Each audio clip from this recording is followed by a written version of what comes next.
За, сайн байцгаана сонсогчдоо та бүхэнд энэ өдрийн мэндийг хүргэе. Америкийн нэгдсэн улсын Сан Франциско хотоос тэгшээ мэдчилж байна. За энэ удаагийн дугаар маань бас нэг онцлогтой дугаар болж байна. Энэ удаагийн дугаартаа зочинтойгоор оролцож байна. Зочин маань манай бүр Дэги бит хоёрын 10 жилийн хүүхэд бид нар бүр 12 тагаас биенийгаа мэддэг. Тим зочин маань орж байна. Болроо зочныгоо орж байгаад баяртай байна. Сайн уу болроо? Сайн уу тэгшээ. Баярлаа. Манай бүр багын сайн эзэн нэг. За. Тэгээд болроо маань энэ удаа маш том сонирхолтой намыг авчирч оролцож байгаа. Optimization Age гээд. За тэгээд энэ нь болохоор монголоор бас саяхан 2025 оны дөнгөж саяхан шүү дээ тий орчууллагдан оновчлын 90 гэдэг нэртэйгээр орчууллагдан гарсан байгаа. За тэгээд оновчлын 90 гэдэг жоохон техникэлтэй юм шиг сонсож иж магадгүй боловч яг номоо ингээд уншаад үзэхээр тун сонирхолтой. За тэгээд гол нь нөгөө компани удирдагчид болон менежерүүд яг өнөөдрөөс хэрэглэх боломжтой жишээнүүдтэй яагаад энэ чухал вэ гэдэг зүйлүүдийг оруулсан ийм ном байгаа. За тэгээд миний бодлоор энэ ном яг болроо авч очуулсан яг болсон ном бай гэж бодож байна. Яг тийм болроо яг математикийн шамаар бакалавр, магистр, доктор зэрэг хамгаалсан, Европт хамгаалсан. За тэгээд яг энэ чиглэлээр бас өмнө ажиллаж исэн. Яг тэр мэрэгжлийн хүн байгаа байхгүй юу? За тэгээд болроо чи өөрийгөө жоохон танилцуулаад Data Devs компани захирлаар одоо ажиллаж байгаа. Өөрөө үүсгэн байгуулсан. Тэгээд болроо жоохон өөрийгөө танилцуулаад номныхоо тухай бас танилцуулаач. За тэгээ баярлаа. За намайг болор гэдэг. Тэгээд яг Data Devs гээд дата анализийн компани үүсгэн байгуулад одоо 3 дахь жил рүүгээ орж байна. Тэгээ бид нар ер нь бол Монголын хэрэгцээ нь яг хүмүүс маш их дата анализыг сонирхож байгаа ч гэсэн яг яаж одоо датанаас үн цэнийг гаргаж авах вэ гэдгийг мэдэхгүй, ойлгомжгүй тийм нөхцөлд хүмүүс компаниуд байгаа гэдэг нь бол биднэрт мэдэгдэжсэн. Тэгээд тэрнийхээ хүрээнд бид нар ингээд ерөнхийдөө дата анализийн салбарыг Монголд хөгжүүлэхийн тулд яг дата анализ гэж яг юу юм бэ? Яг бодит амьдрал дээр ерөнхийдөө яг яаж ашиглагддаг зүйл юм бэ гэдгийг ингээд тайлбарлах гээд өөртөө нэг жижиг ном гаргая гэдээ анх бодож ирсэн найзуудтайгаа. Тэр номоо гаргая гэд бодоод айгу санамсаргүй энэ орчуулга руу орсон гэхүүдээ ерөнхийдөө бол номоо гаргая гэд бодоод өөртөө ингээд судалгаа мэдээ чинь судалгаагаа хийгээ явж исэн чинь ерөнхийдөө энэ оновчлын 90 гээд Optimization Age гэдэг энэ номтой таарад тэгээд бид нар яг уншаад үзсэн чинь ер нь бидний хэлэх гэжсэн бүх одоо зүйлийг бол маш их туршлага дээр үндэслээд 40 жилийнхаа туршлага дээр үндэслээд энэ Princeton Consultants гэдэг компанийхан бол одоо 40 жилийнхаа туршлага дээр үндэслээд дата анализыг ингэж хийд юм ийм учиртай юм гэдгийг тайлбарлсан байсан.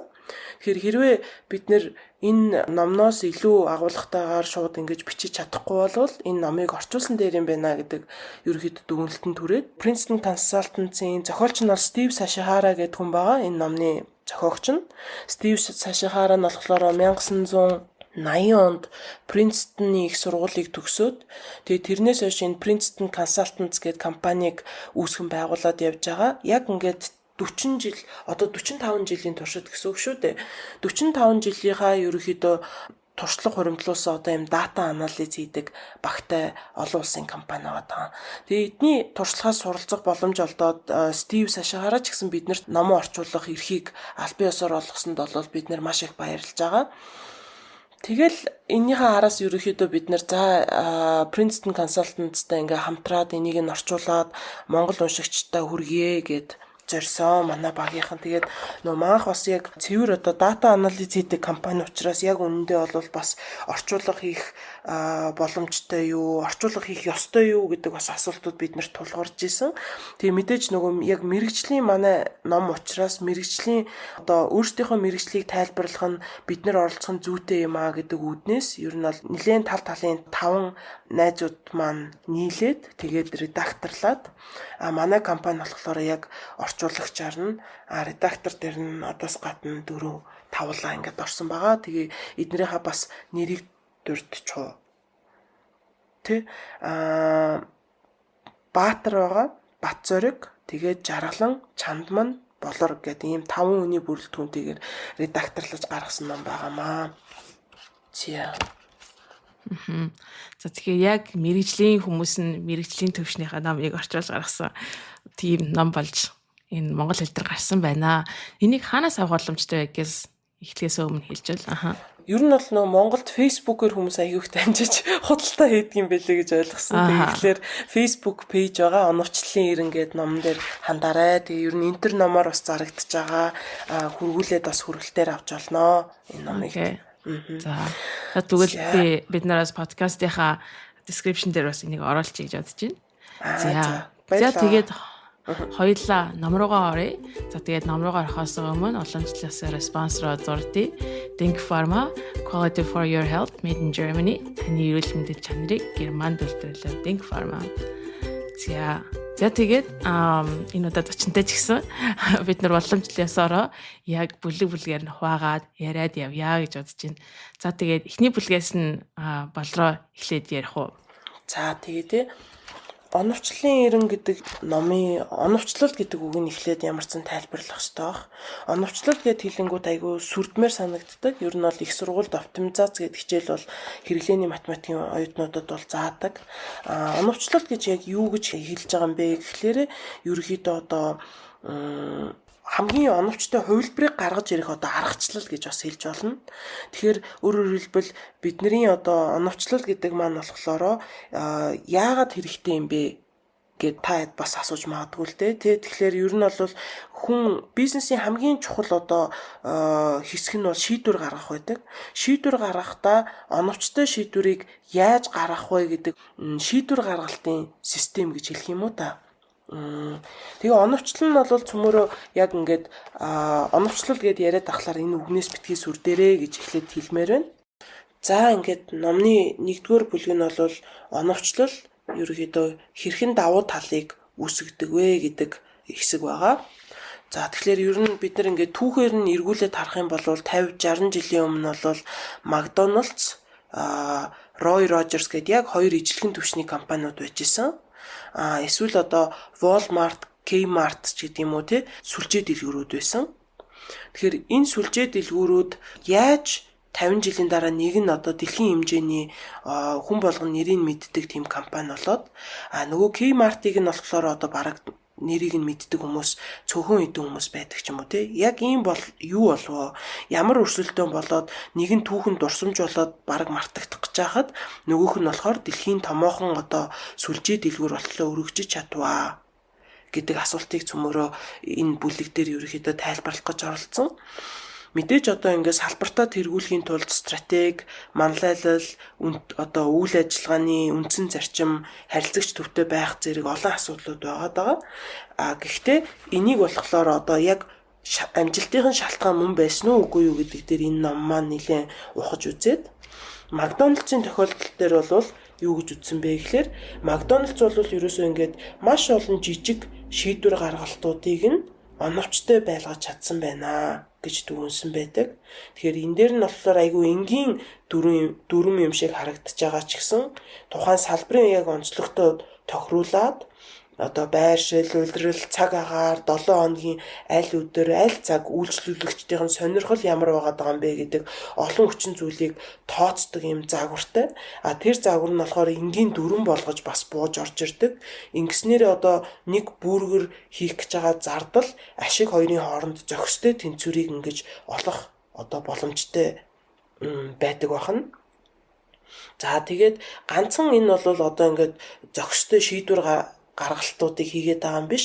Мөн шийдвэр гаргалтыг чанартай хийх ёстой гэдэг одоо соёлыг компанида бүрдүүлж ажилтдаг байна гэж хэлсэн байна. За харин Walmart-ийн хувьд болохоор Walmart бол маш одоо боломжийн үнээр өргөн сонголттой чанартай барааг бол санал болгодог. Тэгээ одоо энэ компанийг одоо яг юу онцгой болгоод байна вэ гэхээр логистик удирдлагыгаа болохоор оновчтой хийж чадсан байна гэж үзэж байгаа. За энэ болохоор юу вэ гэхээр ер нь бол маш олон жижиг шийдвэрүүд байгаа. Энэ бараг хаана байлах уу, ямар хэмжээтэй байлах уу, ямар хүнээр худалдан авах уу, худалдан авалтын менежментийг нь бараагаа хаашаа хэр хугацаанд хүргэх вэ, хизээ захиалга эргүүлж хийх вэ гэд хангамжийн төлөвлөлтийн асуудлууд гэд маш олон жижиг асуултууд тэдний хувьд бол нөөцөө оновчтой ашиглаж өндөр үр дүнд хүрэх бол шаардлага байгаа. Үнэ боломжийн үнээр барихын тулд тэгэхээр энэ дээрээ шийдвэр гаргалтыг дэмжсэн систем ашигладаг. Тэгээд тэр нь бас өөрсдийнх нь өрсөлдөх давуу тал болж чадж байгаа гэж үзсэн байна. Цөмөрөө ер нь бол хааржуулагчийг аваад үзье л да. Өрсөлдөгч энгийн компаниуд нь зуны улиралд бүх дэлгүүртээ хааржуулагч байлга гэдэг ийм ерөнхий дүрм ч юм уу эсвэл 8 дугаар сарын хямдралдаа зориулаад агааржуулагчийг нөөцөлё гэдэг ч юм уу ийм ерөнхий дүрмүүдийг баримталж байгаа бол Walmart илүү оновчтой арга барилыг ингэж байнга хайж явдаг. Зуны улиралд яг цаг агаар айл газарт ямар байгаад байна. Энэ цаг агаараа хянаа. Цаг агаараа хянаад агааржуулагч эрэлт ихтэй бүс рүү шуурхаа хүргэлт хийхэд бэлэн бай гэдэг арай илүү наривчилсан оновчтой дүрмүүдийг ашигладаг. Ингэснээрээ их нөөц үүсгэх биш, зөв бараг зөв газарт нь байршуулах тийм чадвартай болж тухайн байгууллага нь хөгжиж байгаа гэсэн үг. За тэгэхээр нөгөө нэг Kmart нь бол Kmart бусад нөгөө Roy Rogers нь яг энэ шийдвэр гаргалтыгаа оновчтой явуулж чадаагүйгээсээ болоод өрсөлдөх чадвараа алдаад ер нь бол нэлийн зах зээлээсээ шахагдаж эхэлж байна гэсэн дүгнэлтэнд энэ зохиолч маань хүрсэн байгаа. За энэс гадна бол маань номон дээр бол ерөнхийдөө Marriott, Google, UPS гэдэг энэ том корпорациудын Amazon гэх мэтлээ нэлээд том Америкийн корпорациуд яаж ийм том үндэстэн дамнасан том корпорациуд болж хөгжсөн бэ гэдэг хөгжлийнхэн тухай ярьсан байгаа. За тэгээд Google дээр бас UPS гэдэг энэ том компаниуд байж байгаа. Эднэрийн бас сонирхолтой түүхүүдийг номноос дэлгэрэнгүй уншицгаарай. Сонирхол За тэгээд ер нь шийдвэр гаргалт гэдэг маань бол компани хамгийн чухал оновчтой байх нь бол маш чухал гэдгийг компаниуд ер нь ойлгосон. Тэгэхээр системтэй, үр дүнтэй шийдвэр гаргалтын аргыг санал болгодог, яаж энийг амжилттай хэрэгжүүлэх вэ гэдэг дээр аль хэдийн ач холбогдлыг нөгөөд эхэлсэн гэж бодож байгаа. Шийдвэр гаргалтын дээр мэдээж хамгийн их нөлөөтэй байдаг хүмүүсүүдийн нэг нь бол Нобелийн шагналт судлаач Даниэл Канеман гэдэг хүний шийдвэр гаргалтын сул талуудыг ерөнхийдөө судлаад тэгээд шийдвэр гаргалтын процессыг нь ерөнхийдөө дүгнсэн байдаг. Тэгэхээр энэ дээр бол энэ хүн бол сэтгэл судал эдийн засаг талаас нь судалсан байгаа бол оновчлол гэдэг бол маш олон жилээр ингээд олон хэлбэрээр хэрэглэгдэж явсан. Биднэрт operations research гэдэг хэрэглээний математик, статистикийн ангиудад үйлдэлийн шинжилгээ гэдэг хичээлээр бол ордог. Яг ийм академик хүрээнд судлагддаг гэх юм уу да. Компьютерийн шинжлэх ухаанд болохоор ерөнхийдөө хиймэл оюун ухаан гэж нэрлэдэг байдаг. Эдийн засагчид бол загварчлал гэж нэрлэдэг байдаг. Математикчдад бол илүү тоглоомын онол, эсвэл математикийн хэрэглээ, инженерүүдэд болохоор илүү үйлдэлийн шинжилгээ гэдэг маш олон төрлөөр нэрлэгдээд байдаг.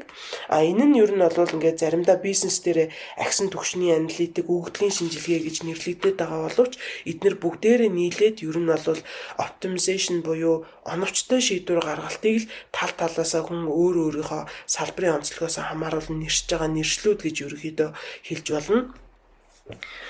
За тэгээд энэ оновчтой шийдвэр гаргадаг болсноороо ерөнхийдөө инновацийг бий болгож байгаа гэж үзэж байгаа. Яагаад энэ инновацийг бий болгож үзэж байгаа гэхээр тухайн байгууллага нь болохоор шинжилэл тасралтгүй шинжилэл хийгээд тэгээд яг салбартаа тэргүүлж байгаа шалтгаан нь бол инновац шинжилгээг авчрах асуудал байдаг. Инновац шинжилгээг авчрахын тулд мэдээж энэ бол ажилтнуудын ур чадвар, ажилтнуудын ур чадвараас гадна яг энэ тухайн шийдвэр гаргалтууд бүх төвшин дээрээ ямар байдлаар явагдаж гин вэ гэдэг нь л маш чухал суурь нь болж өгдөгөө гэж ерөнхийдөө дүнсэн байгаа. За тэгээд бид нар бол нэг Нобелийн шагнал гэж ярьдаг шиг ер нь энэ оновчлолын шийдвэр гаргалтыг үнэхээр оновчтой сайн хийсэн компаниудыг шагнадаг юм шагнал байдаг. Informs гэдэг үйлдэлийн шинжилгээ, менежментийн шинжилгээ ухааны хүрээлэн байдаг. Informs гэдэг одоо нийгэмлэг. Энэ нийгэмлэг юу гэдэг вэ гэхээр ерөнхийдөө ийм үйлдэлийн шинжилгээ одоо хэрэглээний математик л да. Ер нь бол бас энэ хэрэглээний математикийн амжилттай хэрэгжүүлсэн төслүүдийг шалгаруулад Edelman-ы шагналыг олгодог. Тэгэхээр та бүхэн үнэхээр дата анализ гэж сонирхож байгаа бол дата анализийн одоо Нобелийн шагнал нь бол энэ Informs гэдэг нийгэмлэгээс гаргадаг Edelman-ы шагнал байгаа шүү. Тэгээд энэ Edelman-ы шагналыг болохоор ер нь бол одоо FedEx, McDonald's те бидний сая яриад байгаа Америкийн банк тэгээд Boeing, Walt Disney гэдэг энэ томоохон компаниуд ер нь бол авч байсан. Оролцож одоо шагналд нь оролцож шалгарч байсан гэх юм уу да тий. Тэгээд шалгарч байсан юунууд нь яагаад энэ том компаниуд бас яг энэ оновчлолын энэ шагналыг ингэж хойноос нь хөөцөлдөж энд өрсөлдөд байна вэ гэдг нь бол бас та бүхэнд харагдаж байгаа. Энэ бол өрсөлдөх чадвараа тухайн компаниуд дээшлүүлж байгаа гэдгийг одоо бас нэг жишээ болгож харж болно. За ингээд эхний бүлэг сэдв дээр бол ерөнхийдөө оновчлол яг ямар давуу талыг олгодог юм бэ гэдэг сэдвийг бид нэр ярилцлаа. Тэгээд нэгэн өгүүлбэрээр хэлэх юм бол ер нь бол бид нэр илүү сайн шийдвэр гаргаж илүү сайн одоо өрсөлдөх чадварыг бий болгохын тулд оновчлолыг бол өөрийнхөө процесстой ашиглаж явдаг юм байна. Хоёрдугаар бүлэг дээр болохоор ер нь энэ оновчлол гэдэг маань яг ямар түүхээр хизээ бий болсон бэ гэдэг түүхийг нь цөмөрөө ярилцсан айгүй сонирхолтой хэсэг байгаа даа. Хэрвээ та ямар нэгэн зүйлийг одоо оновчлол гэж юу юм бэ ч гэдэг юм уу ямар нэгэн зүйлийг ойлгохыг хүсэх юм бол түүхийг нь л ер нь унших хэрэгтэй гэж Аристотель хэлсэн байдаг. Тэгэхээр ер нь бол эсвэл грекийн одоо философичд юу гэж хэлдэг байсан бэ гэхээр философичдын нэг Макиавелли болохоор ирээдүг одоо үнэхээр та таамаглахыг хүсэж ивэл өнгөрснөө судлах ёстой л гэдэг юм одоо түүхээ цөмөрөө ухаж үзцгээе. Дата анализ яг ямар учиртай ямар байдлаар бий болоод гараад ирсэн тий оновчлол гэдэг бол хаанаас гарч ирсэн. Энэ мэдээж хүн төрөлхтний түүхийг яриад эхлэх юм бол агуугаас эхэлж байгаа. Агуунаас эхлээд одоо ажлын ширээнд бидний компьютер дээр одоо ингээд шууд шийдвэр гаргалтанд тусалдаг систем болтлоо яаж хөгжсөн бэ гэдэг талаараа 2 дугаар бүлэг дээрээ цөмөрөө ярилцгаая. За хамгийн анхны ерөнхийдөө загвар юу байсан юм бэ? Датагаа хизээ бид нэр ер нь цуглуулж эхэлсэн юм бэ гэдэг асуудлыг ингээд түүхээр нь аваад үзэх юм бол Африк, Францаас олдсон эдүүлгийн зүйлс нь болохоор 20,000-аас 35,000 жилийн өмнө ер нь бол олдсон тэр эдүүлгийн зүйлсээр сарын тэмдгийн мөчлөгийг тэмдэглэх зорилготой ингээд зураастай саваа ашиглаж цаг хугацааг одоо тооцоолохыг оролдож байсан харагдсан байгаа. Тэгэхээр энэ маань одоо өөрөөр хэлбэл бүр ингээд цоо шинээр л гинт одоо ингээд компьютер гарч ирснээс болоод ингээд бий болсон зүйл биш. Дата анализ одоо яг энэ оновчтой шийдвэр гаргахыг ирээдүг өөрчлөн таамаглая. Тэрэн дээрээ зөгцсөн одоо оновчтой хувилбарыг гаргая гэдэг бол угаасаа хүн төрөлхтний түүхтэй л хамт одоо хүн төрөлхтний соёл хөгжилтэй хамтдаа явсан гэдэг нь бол ойлгомжтой болж байгаа. Тэгэхээр одоо энэ бас нөгөө өөр нэг сонирхолтой одоо түүхийн хэсгийг нь цөмөрөө ер нь бол 4 хэсэгт хувааж үзье. Ер нь бол 1900 оноос өмнөх үе энэ бол суур ойлголтуудыгаа яг гаргаж ирсэн үе байгаа оновчлалын. Тэгээд 1900-аас 1950 оны үеийг бол орчин үеийн яг оновчлал үүсч хөгжсөн үе. 50-аас 80 онд болохоор хувийн хвшлүүдэд ер нь бол нэвтэрч эхэлсэн гэж үзэж байгаа. Тэгээд та хэд маань бас санаж байгаа бол манай энэ нөгөө нэг номыг бичсэн зохиолч маань ч гэсэн ер нь яг энэ үед одоо хувийн хвшилд энэ оновчтой шийдвэр гаргалтын системүүдийг нэвтрүүлж эхэлсэн үе байгаа.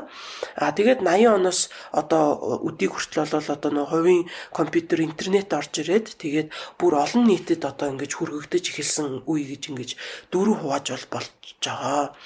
За цөмөрөө бүр дээр үеийн эртний үндэс суурь нь хаана байсан бэ гэдэг дээр ярилцъя.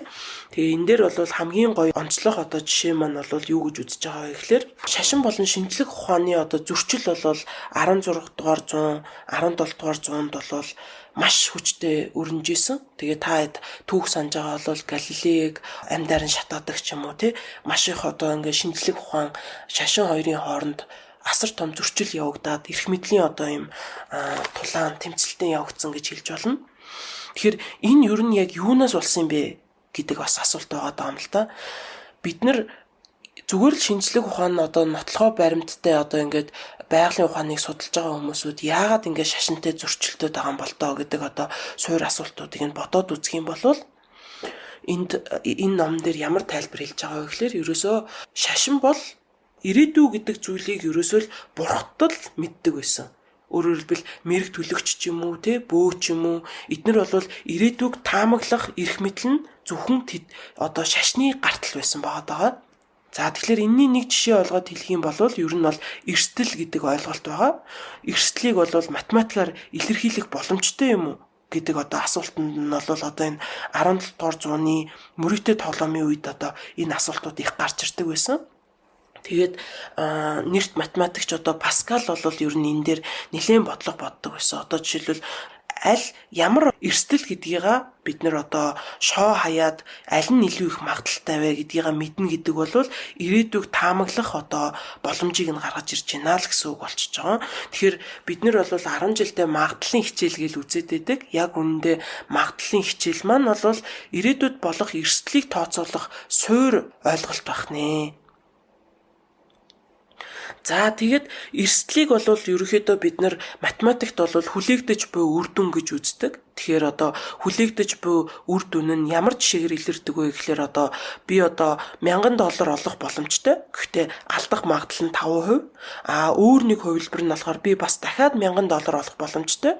Гэхдээ $100 алдах магадлал нь 70% байна гэж бодъё л доо. Тэгэхээр бүх нөхцлүүдийг нь ерөнхийдөө бусад нөхцлүүд нь аль нь гэвэл аль нь ижилхэн төстэй гэж үзэх юм бол аль хөрөнгө оруулалтыгаа илүү муу ах вэ? Аль нь илүү сайн хувилбар вэ гэдгийг бодох ирээдүйг бид нэр таамаглах гэж байгаа гэсэн үг шүү дээ. Тэгэхээр энийг бид нэр магадлалаар л одоо илэрхийлээд шийдвэрлэх зөв шийдвэрийг олох боломжтой болчихж байгаа гэсэн үг. Өмнө нь бол хүн энэ дээр бол цэвэр зүүн совингоо ашигладаг юм уу, туршлага ашигладаг юм уу, эрсдэл дуртай хүмүүсүүд нь илүү эрсдэлтэй алхмыг нь сонгоод зарим эрсдэл дургүй хүмүүс нь эрсдэлгүй бага ашигтай тэр хувилбарыг сонгодог байсан бол одоо бид нар энийг болохоор математик ашиглаад эхний хөрөнгө оруулалт одоо нөгөө эхний хувилбар дээр болохоор ер нь бол алдагдал нь $50 байх юм байна. Хоёр дахь дээр нь бол алдагдал нь $70 байх юм байна. Эрсдэл одоо хүлээгдэж буй алдагдал гэдэг ойлголтыг оруулж ирээд ингэчихэж байгаа.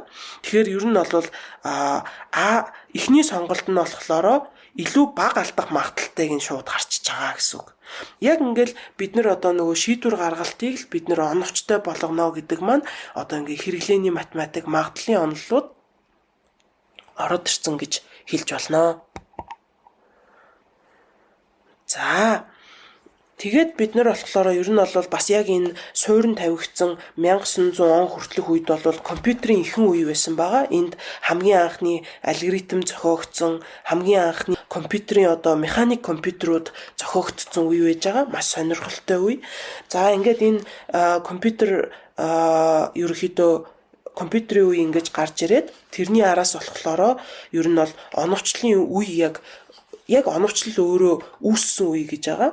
Энэ оновчлол нь яг яаж үүссэн бэ гэхээр энэ бол дэлхийн дайнтай холбоотой. Дэлхийн дайны үед бол ерөнхийдөө энэ дэлхийн 2 дугаар дайн бол ер нь бол ингээ бүх зүйлийг ормонгоор нь өөрчилсөн цаг үе байсан. За энэний одоо хамгийн чухал одоо үр нөлөөтэй хэсгийг нь би хэлье. Тэгэхээр агаарын хамгаалалтын сүлжээг ер нь яаж оновчтой зохион байгуулах вэ гэд. Тэгээд энэ нь бол эргээд Их Британий дайны стратегт бол нөлөөлсөн байдаг. Яасан бэ гэхээр 1940 оны 5 дугаар сард бол Францын тал нөгөө тухайн үед Английн ерөнхий сайд байсан Winston Churchill-с Германы давшилтыг одоо ингээд няцаахын тулд одоо байлдааны онгоц нисгэгчтэй туслуулаач гэдэг хүсэлтийг бол тавьсан байсан. Тэр үед болохоор ер нь болохоор яг нөгөө энэ математикийн судалгаа хийгдсэн юм дээр ямар бид нар хэрвээ ингээд Францад тусалчих юм бол Английн талд ер нь ямар асуудал, ямар эрсдэл үүсэх вэ гэдгийг нь бол математикийн одоо энэ баг нь судалгаа хийгээд тэгээ хэрвээ энэ Францын хүсэлтийг хүлээж авах юм бол Германы агаарын дайралтыг Их Британи өөрөө эсэргүүцэх чадваргүй болно гэж дүгнсэн байгаа. Тэгээд яг энэ үед бол одоо ерөнхий сайд Черчилль нь анх бол Францын саналыг хүлээн зөвшөөрье гэж бодох хандлагатай байсан боловч энэ дүгнэлтэн дээр үндэслээд дайны зөвлөлүүд нь хуралдаад тэгээд Францын хүсэлтээс ерөнхийдөө татгалзах шийдвэрийг Черчилль гаргасан байдаг. Тэгэхээр өөрөөр хэлбэл энэ оновчтой шийдвэрийг хойдолд нь яг өгөгдөл датан дээр суурилсан шийдвэр гаргалтыг хийсэн сонгодог жишээнүүдийн нэг нь бол энэ болсон гэж үзэж байна. За тэгээд энэ дээр би шугам програмчлал гээд маш сонирхолтой сэдв байдаг. Энэ манай хэрэглээний математикийн оюутнуудад бол тоглоомын онол шугам програмчлал зэрэг энэ хэрэглээний математикийн салбаруудыг бид нэр ерөөсө бодит яг байдлаас нөхцөл байдлаас салгаж ойлгож болохгүй.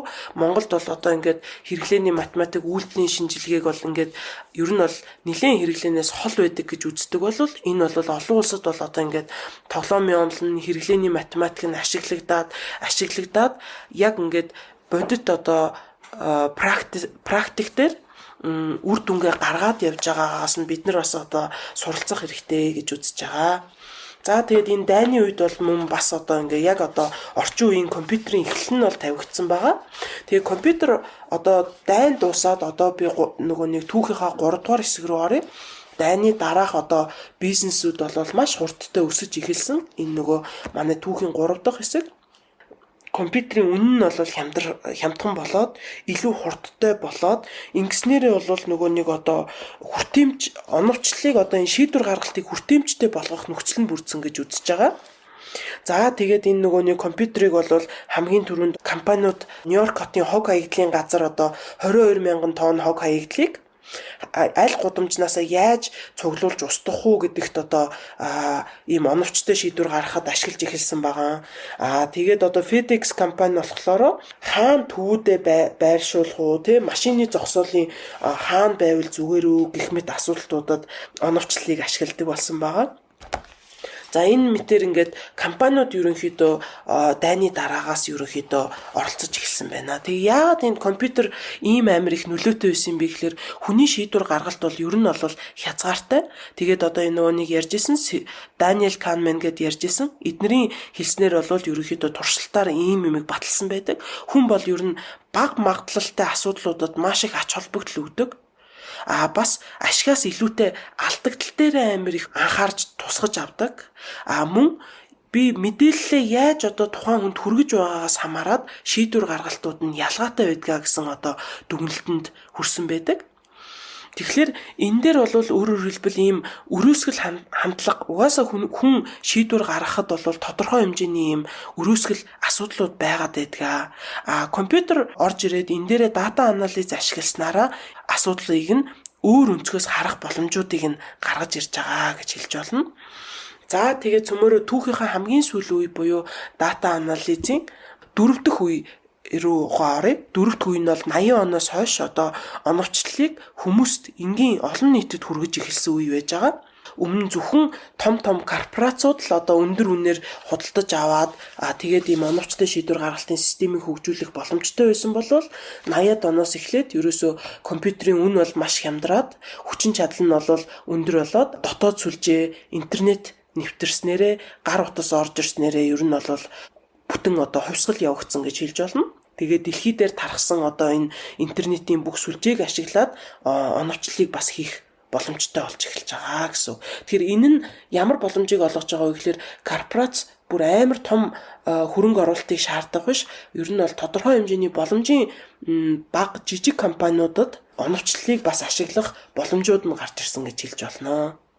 Ер нь бол бид хэд ингээд түүхийг нь эргээд хараад үзэх юм бол мөрийтэй тоглоом, дайн тэрнээс гадна ингээд бусад компьютерийн ингээд цаашаага явж байгаа хөгжил эднэр бол мэдээж оновчлалын чухал алхмууд бол байсан гэдэг нь бол харагдаж байна. Бид нар бол энэ дээрээ цаашаага яг ямар байдлаар хэрэглэгддэг юм бэ гэдгийг нь яг бодит кейсүүдийг нь яриад явнаа. За тэгээд дараагийн бүлэг рүү оръё. Энэ болохоор optimization in action буюу одоо оновчлол амьдралд хэрхэн хэрэглэгдэж байна гэдэг тухай дараагийн бүлэг дээр ярина. За тэгээд яг ингээд амьдрал дээр хэрэглэгдэж байгааг нь харангууд бид нэр ерөнхийдөө энэ яриа руу орохын өмнө яг оновчлын үүднээс харсан asset буюу одоо хөрөнгө гэдэг маань яг юу юм бэ гэдгийг эхлээд бас харах хэрэгтэй болчихлоо юм л да. Жишээлбэл одоо нэгтлэн бодогчдын хувьд харах юм бол нэлээд одоо явцсан хүрээнд тодорхойлс хөрөнгө гэж байдаг те. Яг нэг бүгдээ Нябагийн үүднээс харах юм бол за энэ машины хөрөнгө гэж бодсон, өвлөдлөх хөрөнгө байна, ийм хөрөнгө байна гэдэг те, мөнгөн хөрөнгө байна гэдэг юм те. Гэтэл оновчлын үүднээс харах юм бол хөрөнгө гэдэг маань болохоор ямарваа нэгэн үн цэнийг тухайн бизнес болон тэр хүнд гаргаж ирж байгаа бүхэл зүйлийг бүх төрлийн ресурс, бүх төрлийн одоо боломжуудыг нь болохоор хөрөнгө гэж тодорхойлоод байгаа. Тийм л нэлийн том хэмжээг нь харж үзэж байгаа гэсэн. Жишээлбэл за одоо ингээд холын зайны тракинг компани гэж үзээл та тий. Тэгэнгүүт тэдний хувьд мэдээж одоо хөрөнгөд арах юм бол за мэдээж тэр нь болохоор тэр нөгөө нэг ачаа ачиж байгаа машинууд, том тракууд. За тэгээд тэрнээс гадна тэнд ажиллаж байгаа хүмүүс юм шиг харагдах болно тий. Яг боддоор нь хөрөнгө тооцох юм бол гэтэл оновчлын үүднээс харах юм бол дээрээс нь нэмэгдээд юу хөрөнгө гэж тооцогдох вэ гэхэлэр хаанаас ямар газараас ачааг ачих юм, ямар хэмжээний ачааг ямар одоо нөхцөлтэйгээр ачих юм те. Тэгээ буцаж ирэхдээ тэр нь хизээ ачигдаад тэн нь хоосон ирэх юм уу, буцаад ачаатай ирэх юм уу, за хідэн цагт ирэх юм, ямар улирлаар ачигдах юм ч гэдэг юм уу. Гэх мэтчтэй олон яг нүн бодит биш зүйлүүдийг бас хөрөнгө гэж харж болж байгаа юм байна. За тэгээд эдгээр зүйл рүүгээ яг амьдрал дээр ямар хэрэгж ийнэ гэдэг орхоос өмнө бас нэг зүйлийг харах нь болохоор сая хамгийн сүүлд нь ингээд болроо хамгийн сүүлд нь яриад гарах үйлдэлсэн бүлэг дээр ирсэн шүү дээ тий. Тэрнтэй адилхан машин буюу одоо компьютероор шийдвэр гаргах уу эсвэл хүн одоо бид нэр өөрсдөө шийдвэр гаргах уу гэдэг бас жоохон асуулт гарч ирж байгаа юм. Ялангуяа энэ оновчлын сүүлийн хамгийн эрүүл үед бол компьютероор шийдвэр гаргаж за тэгээд хүн түүний оролцоотойгоор хамтран шийдвэр гаргах гэдэг маань маш түгээмэл зүйл болсон байгаа.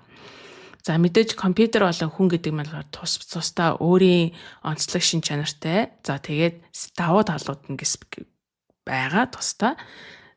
За компьютерийн хувьд давуу талууд нь гэхээр бол мэдээж та бүхэн бас мэдж байгаа их хэмжээний тоо өгдлийг бол маш боловсруулах чадвартай, хурдан боловсруулдаг. За тэгээд нэг дор тэр тоо өгөлд access хийх боломжтой. За тэгээд мэдээж ингээд харахаар зад хүн яагаад тийм амар боломжгүй гэж. За тэгвэл би одоо ингээд гээс шийдвэр гаргаад оновчлоо шийдвэр гаргаж болно шүү дээ гэж бодож магадгүй. Яагаад энэ тоо өгдөл гэдэг маань маш чухал асуудал болж гарч ирэх вэ гэхээр жишээлбэл одоо төрийн тусламжийн өрөөнд эвэрсэн өвчтнүүдийг ямар дараалалаар үзэх вэ гэд гараад харъя л да. Тэгэнгүүт одоо жишээл 3% өвчтөд ирсэн байх юм бол одоо 3-ын одоо бактериал гэдэг одоо тэгээ 6хан боломж сонголт байхгүй хүн байх юм бол тэрийн сонголтыг гаргах боломжтой. Гэтэл 10 өвчтөн ирсэн байна гэд үзчих юм бол тэр 10 өвчтнийг ямар дараалалаар үзэх боломжтой гэхээр баг 3 сая сонголтын дундаас аль нэгийг сонгох вэ гэдэг тийм одоо сонголтын зүйл болчихж байгаа. Тэгэхээр компьютерийг авчирч маш том хэмжээний тоог өгөгдлийг боловсруулах гэдэг маань компьютерийн бас давуу тал байна. За тэгээд бас нэг том энэ бол маш хүнд угаасаа хүний хувьд харах юм бол баг хийж чадхааргүй давуу тал нэг нь болохоор bias гэж байгаа шүү дээ. Нэг талыг барьсан тийм хандлага тий өрөөсгөл хандлага гэж ярьдаг. Bias компьютер бод өртдөггүй. Хүн байх юм бол одоо шил confirmation bias бат итгэх хандлага гэдэг юм уу, more exposure effect одоо танил зүйл рүүгээ улам их татагддаг хандлага байна тий. Outcome bias ингээд үр дүнгийг харчаад за ийм байсан юм байна гэж буцаагаад тэрийг зөвтгөх хандлага гэдэг юм уу. Их мэдчлэн хүн байх юм бол олон тэр өрөөсгөл хандлага руу явдаг бол компьютер бол тийм зүйл байхгүй зөвхөн тоогоо хараад түүнээс яг сайн хийж чаддаг байгаа. Тэгвэл нөгөө талаас мэдээж компьютер бүгд зүйлээр сайн биш. Хүн бас тодорхой зүйлүүдээр сайн байгаа. Тэр нь бол жишээлбэл юм бол ямар нэгэн тоо баримт байхгүй салбарт шийдвэр гаргах те. Тэр нь бүрэн боломжгүй салбарт өөрийнхөө мэдлэг дээр сургалж шийдвэр гаргахад мэдээж сайн. За тэгээд мөн одоо хүмүүсийн emotion буюу одоо сэтгэл зүй орсон тэдгээр зүйлүүдэд бас компьютераас илүү сайн гэж хүн сайн шийдвэр гаргадаг байх нь. Энэ гэхдээ би миний бодлоор энэ ч нэг зүйлийг нэмж хэлэхэд энэ ном маань болохоор 2011 онд хэвлэгдэн гарсан.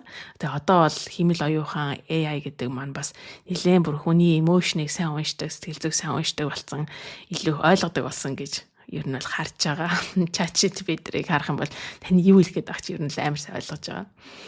За гих мэдчлэн тухайн үеийг ном бичих зүйл бол тэгж харж байсан байна. Гэтэ мэдээж компьютер бол цаашдаа сайжрах боломжтой гэж үзчихсэн байна. За тэгээ эндээс юу гэж хэлэх гээд байна вэ гэхээр компьютер ганцаараа шийдвэр гаргана гэсэн үг биш. Хүн ч ганцаараа шийдвэр гаргана гэсэн үг биш. Гол нь болохоор хүн компьютер хоёр хамтдаа нийлээд хамгийн сайн оптимизацийн шийдвэрийг гаргах юм аа гэж гарч ирж байгаа юм.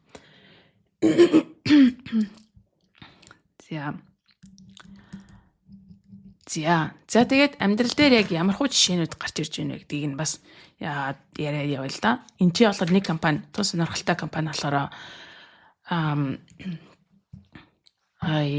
энэ private jet-үүдийг нисгдэг тэм жижиг одоо том компаниудын executive хүмүүсийг нисгдэг.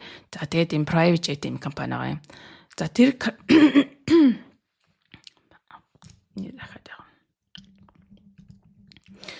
За private jet-ийг нисгдэг компани болохоор ерөөхдөө бизнес модель нь ямар вэ гэсэн мэхлээр subscription based. Тэгээд нөгөө нэг үйлчлүүлэгч нь болохоор том компани захирлууд болон executive хүмүүс, C-suite-ийн хүмүүс байдаг. За тэгэнгүүт болохоор ингээд жилийн ингээд хураамжаа төлөөд тэгээд дуртай үедээ такси дуудаж байгаа юм шиг л тэр private jet-үүдийг ингээд дуудаад энийг газараас нөгөө хот руу ч юм уу нэг орноос нөгөө төв алгас нисэх тийм боломжтой. Иймэрхүү байдлаар эзэн компани байсан.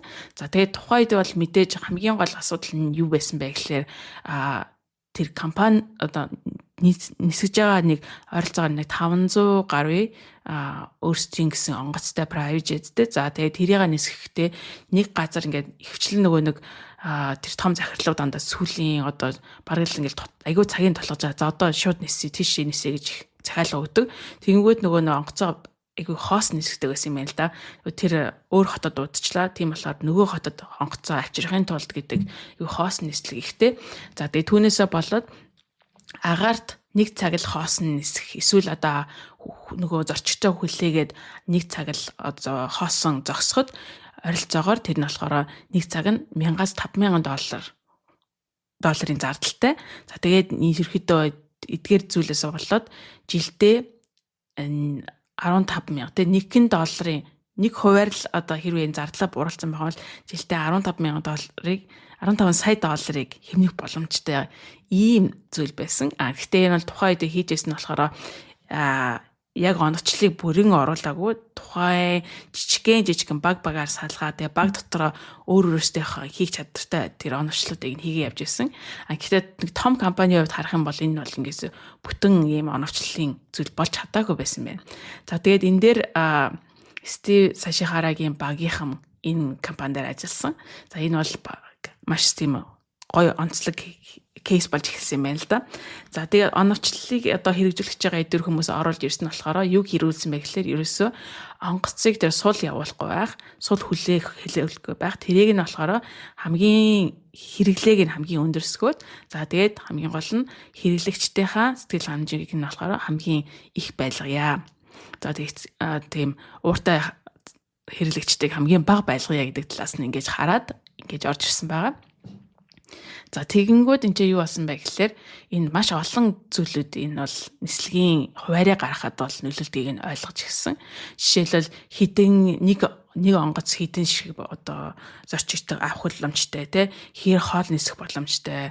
За тэгээ хаанаас нөгөө түлшээ авах боломжтой. За тэгээд улс болооны өөрийнх нь авиа компани удирддаг агаарын хууль нь бас өөр байгаа. Ямар компани оруулах, ямар шалгууруудыг тавьдаг. Жишээлбэл Америк нэгдсэн улсад болохоор нисгэгчийн гол нисгэгчийн шүн нисэх эрх байгаа юу? Шүн нисэх эрх байхгүй юм бол тэр нисэх боломжгүй. За тийм туршлага байна уу? За эсвэл болохоор тодорхой хэмжээнд нисгэгч нисчихэд заавал амрах хэвээр. Тэгээ тэрэнд нь зориулсан баг нь бэлэн байна уу? За тэгээ стюардсууд нь те агаар үйлчлэгч нар байна. Гэх мэт маш олон төрлийн үйл ажиллагаа хууль дүрмүүдийг сайхах хэрэгтэй. За түүнээс гадна хамгийн нэг хэцүү зүйл нь болохоор үйлчлэгчд мэдээж том компани захирлууд учраас түүнээс байнга нөгөө нэг сүүлийн момент ерөөсө шийдвэрүүдээ өөрчилдөг тий.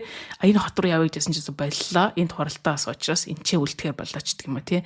За тэр байсан. За тэгээд дахиад нэг хамгийн сүүлийн мэдээж контрол хийж чадахгүй зүйл нь болохоор цаг агаар болон тухайн үеийн агаарын одоо трафикийн ямар өөрчлөлт орсон байна вэ гэдэг дээр нь бол тэр нэлийн хийж чадахгүй тийм зүйл байсан. За тэгээд хэд хэдэн ингээд оновчлыг энэ компани бизнесийг яаж хамгийн оновчтой болгох вэ гэдэг ингээд хараад үзсэн чинь энэ чинь 3 ширхэг тийм оновчлын софтвер буюу одоо програм бэлдэж байгаа байхгүй юу? Steve Sacharaгийн компани. За тэг эхнийх нь болохоор мэдээж тэр хуваарийг нь гаргадаг зүйл. Тэр нь болохоор нэг ойролцоогоор энэ програмнууд нь маш төснөр том. Тэгэнгүүт ингээд баг 15 минут ингэж хийж ярьж байгаад 2-7 хоногийн хугацааны тийм өмнө нь те илүү өмнө бэлддэг тийм хуваарийг нь гаргадаг. За тэгээ нэлээ 15 минут тэр програм нь ингээд өөрөөхөр хийгээд ингээд хуваарийг нь гаргадаг байх нь. За тэгээ дараач нь болохоор маш хурдан хуваарийг нь гаргадаг. Тэр нь болохоор retrofit буюу ямар нэгэн зүйл сүүлийн моментод өөрчлөгдсөн тохиолдолд тэрнийг нь болохоор өмнө нөгөө нэг айгу удаан програм ажиллалаа гаргацсан байгаа тэр хуваарлал ингэж оруулдаг тэр програм. За тэгээд гуравт нь болохоор энэ нөгөө сул онгоцнуудыг хамгийн яаж бахаар нисгэх вэ гэдэг тийм програмыг бичсэн. За тэгээд энэ 3 програмыг ингээд ажилуулад энийг ингээд тухайн компанид нэвтрүүлэхэд нөгөө нэг сул онгоц болон зочигчгүй онгоцуудын нисдэг нь болохоор өмнөх жилийнхээс 30-40% багассан гэж байгаа. Энэ бол ингээ оновчлол буюу оптимизац хийсний дараа шүү дээ тий. За тэгээд энэ компани бол жилд ойролцоогоор 150 сая долларыг хэмнэсэн гэж байгаа байхгүй юу. Тэгэхээр ямар жоохон өөрчлөлт гараад зөвхөн тоон дээр нь тулгуурлаад ингээд хийгээд харангууд энэ нэг том хэмжээний бол ингээд өөрчлөлттэй гарах боломжтой байгаа юм л да. За тэгээд ингээд бас ингээд дараачийн өөр зүйлүүдийг харах юм бол сонин дээр хэрхэн одоо зарыг байршуулах вэ те. Тэгэл тэр яагаад ингээд харахад ингээд амархан юм шиг өөрөө л тавьчих штэ тэр чин зар чин гэ те. Ингээд харангуй тийм биш байгаа. Яг ингээд хойно ингээд яг юу болж байгаа нэлээр сонигийн зар тавилт гэдэг нь болохоор маш олон төрлийн өгөгдлүүдийг маш олон төрлийн нөхцлүүдийг заавал биелүүлэх гэдэг. Жишээлбэл нэг зар тавьч нь болохоор манай компани өрсөлдөгч компанид адилхан нүүрэн дээр гарч болохгүй ч гэдэм үү те. Манай компани 7 хоног болгоны 3 дахь өдөр гаргана. За тэгвэл манай компани болохоор 7 хоногт 2 өдөр гаргана те. За тэгээд ийм мэдээ гарсан үед бол би энд хажууд нь тавьж болохгүй ч гэдэм үү. За тэгээд ийм дахиад хуулийн бас үзүүлэлтэд байгаа шүү дээ те. Гэх мэтлэн маш олон төрлийн зүйлүүдийг одоо гаргадаг байгаа. За энэ бол бас нэг оновчлын нэг жишээ байна. Тэгээд бац програм бичээд ингээд хийчихэнгүүт энийг улам илүү сайн болгоод тэгээд буцаад сонигийн салаас нь харах юм бол өөрсдийнхөө нүүрүүдийг бүтэн зараар хийгээд за тэгээд орлого нь нэмэгдэнэ. За тэгээд хүмүүсийн зар тавигч байгаа хүмүүсийн бас сэтгэл ханамж нь бас нэмэгддэг тийм. За тэгээд өвшөө зөндөө олон ийм хөшөөд байгаа юм л да. За тэгээд түрүүнд нөгөө нэг Болроо маань болохоор Marriott гэдэг сүлжээ том буудлуудын тухай бас ярьжсэн. За тэгээд үүний бас нэг жишээ нь болохоор Marriott дээр авч үзэх юм бол мэдээж ингээд 1980-ад он хүртэл болохоор жижигхэн тэр нөгөө нэг эми сангаас эхлүүлээд бүсэлжөө бодол болгоо ингээд хөгжөөд нэлээд том ингээд бус бодол болон хөгжижсэн. За тэгээд түүний Marriott дээр болохоор тухайн үед 1957 онд хамгийн анх нөгөө нэг хийжсэн бас нэг нөгөө нэг Virginia Mojid хийжсэн буудлынх нь болохоор 365 өрөөтэй тийм том буудлыг анх ингээд авч ирсэн байгаа. За тэгээд жижигхэн оптимизац хийсэн байгаа хгүй. Нэг өрөө нь болохоор $10 юм уу $13. Тэгээд дотор нь байгаа хүнээс хамаарат жишээлбэл нэг хүнтэй байх юм бол $10, 4 хүнтэй юм бол $13 гэдэг байсан юм л да. За тэгээд жижигхэн оптимизац хийсэн нь болохоор энэ чи програм дээр оролцуулаагүй хийсэн нь болохоор ингээд өрөөнүүд нь тухайн өдөр ингээд дүүрээд ирэхэнгүүд нь сүүлийн дүүрэх байгаа хэсэгтээ машинтай хүмүүс ингээд очоод ингээд чек-ин хийгээд ингээд те би бодолтой орё гэд захиалга өгөөг хүмүүс ч те бас хонж болох уу гэж асуухт нь болохоор хэрвээ тэр дотор нэг хүн ч юм уу 2 хүн байх юм бол манай дүүрцэн гэж явуулаад харин 3 4 хүн байх юм бол оруулъя гэж оруулдаг байсан.